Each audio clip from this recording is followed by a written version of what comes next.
Թոշակների բարձրացման մասին վարչապետի հայտարարությունը խորը դեպրեսիա առաջացրեց ընդդիմության մոտ։ Մի մասը հայտարարում է, որ իրենց ճնշման արդյունքում այս որոշումը կայացվել, թե մեկ արդյունք ինչ է կարել տպավորությունն է, որ բազմահազարանոց ցույցեր են արել, բայց ոչ մեկ չի նկատել։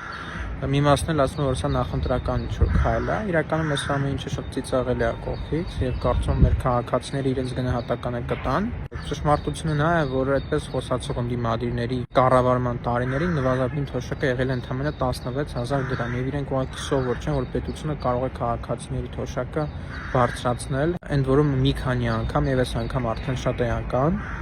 Իրենք ուղղակի սովոր չեն, սա իրենց համար խորհուրդ է։ Իրենք այդպես նաև սովոր չեն, որ պետությունը կարող է անվճար առողջապահական ապահովագրություն տալ քաղաքացիներին։ Իրենք ուղղակի սովոր են, որ ընտրություններից 2 օր առաջ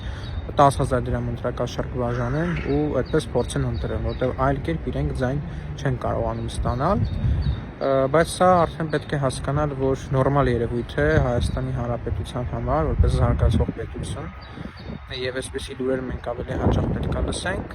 Առաջիկայում եւս մեկ լավ նորություն կունենանք, որը կարծում եմ առաջիկա օրին արդեն կհայտարարենք։